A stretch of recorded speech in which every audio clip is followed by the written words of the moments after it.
Hai sobat, ada jejak misteri. Di tengah panasnya gurun pasir Jazirah Arab, tahun kelima Hijriyah, kota Madinah dikepung oleh sekutu dari berbagai suku Arab dan Yahudi yang bersatu dalam satu misi, menghancurkan Islam dan membungkam suara kenabian. Namun sebuah parit besar menggagalkan segalanya. Inilah awal mula perang Khandaq.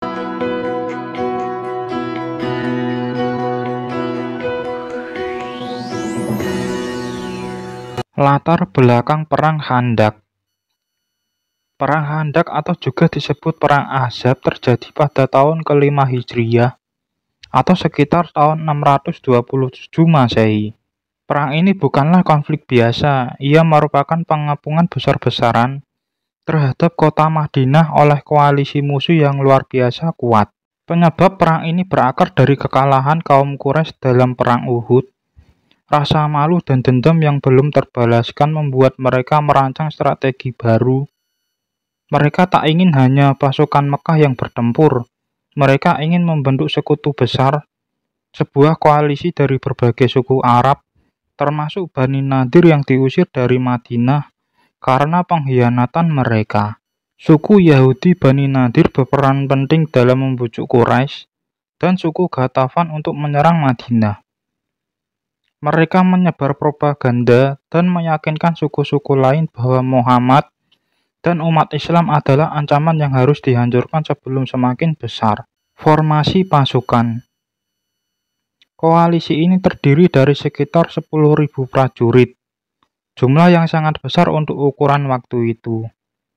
Terdiri dari kaum Quraisy dari Mekah yang dipimpin oleh Abu Sufyan, suku Ghatafan, Bani Asad, Bani Murrah, Bani Sulaim, dan beberapa suku lainnya.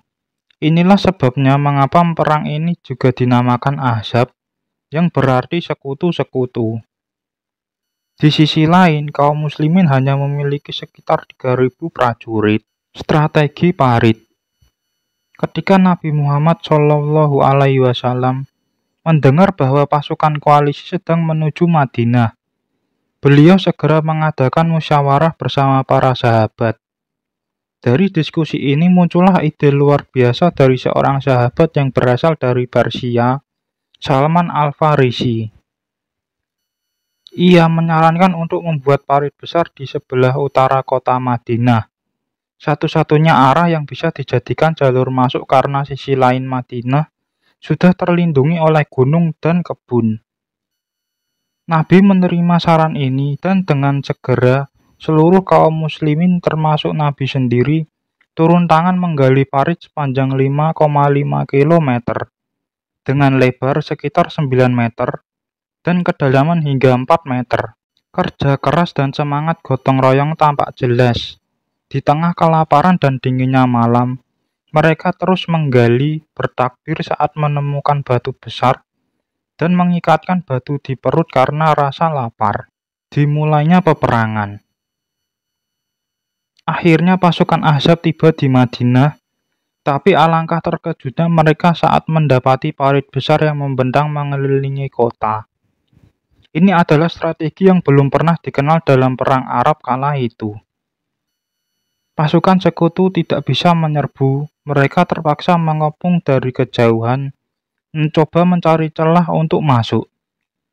Namun tidak ada titik lemah yang mereka temukan. Beberapa upaya dilakukan untuk melewati parit namun selalu gagal. Disinilah salah satu duel paling terkenal terjadi. Amr bin Abi Dawud, seorang kesatria Quraisy yang terkenal pemberani, berhasil melompati parit dan menantang duel. Ali bin Abi Thalib, sang singa Allah, maju menghadapi tantangan itu. Pertarungan terjadi begitu sengit hingga akhirnya Ali berhasil membunuh Amr, menjatuhkan moral musuh. Pengkhianatan dari dalam. Di tengah pengepungan datang ancaman baru yang lebih berbahaya. Pengkhianatan dari dalam. Suku Yahudi Bani Quraisyah yang sebelumnya terikat perjanjian damai dengan Nabi, mulai goyah imannya ketika melihat kekuatan pasukan Ahzab. Mereka diam-diam mulai berunding dengan pasukan musuh. Nabi segera mengirim pasukan untuk menjaga perbatasan bagian selatan, tempat tinggal Bani Quraisyah, agar mereka tidak menyerang dari belakang. Ini membuat posisi umat Islam semakin tertekan. Musuh dari depan, pengkhianat dari belakang, dan logistik mulai menipis. Psikologi perang. Pengepungan berlangsung selama hampir sebulan penuh. Kaum muslimin berada dalam kondisi yang sangat sulit.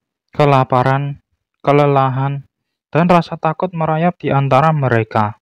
Namun keimanan mereka tak goyah. Nabi Muhammad SAW terus memotivasi para sahabat, sholat, dan berdoa siang malam. Dan kemudian datanglah pertolongan dari arah yang tidak disangka. Badai besar menghantam pasukan sekutu, tenda-tenda tercerai-berai, api padam, peralatan rusak. Berakhirnya perang Khandaq. Akhirnya di tengah badai malam yang mencekam, Abu Sufyan memutuskan untuk mundur. Koalisi besar bubar tanpa satupun kemenangan. Madinah terselamatkan, dan sejak saat itu Quraisy tidak pernah lagi berani menyerang Madinah secara langsung. Nabi bersabda, "Sekarang kita yang akan menyerang mereka, bukan mereka yang menyerang kita." Pasca perang Khandaq.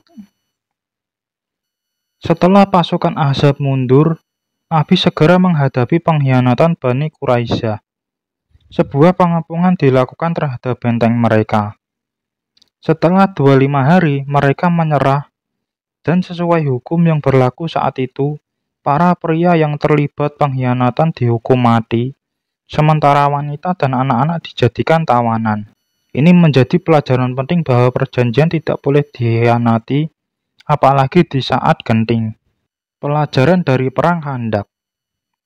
Perang Khandaq bukan hanya kisah tentang pertahanan militer, tapi juga tentang strategi, musyawarah, kesabaran, dan keimanan.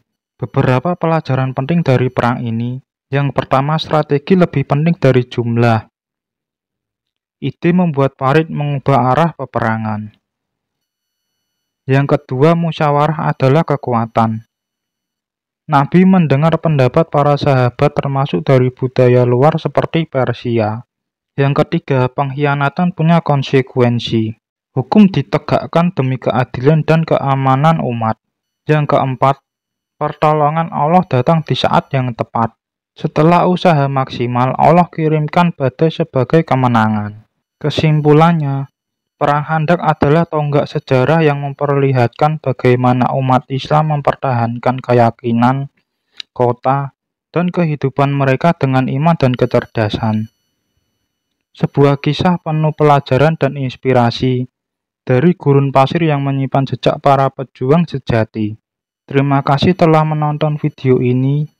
Jika kamu suka dengan konten sejarah Islam seperti ini, jangan lupa like, komen, dan subscribe, dan juga aktifkan lonceng notifikasinya agar kalian tidak ketinggalan video-video konten terbaru dari channel ini. Sampai jumpa di video berikutnya. See you next time.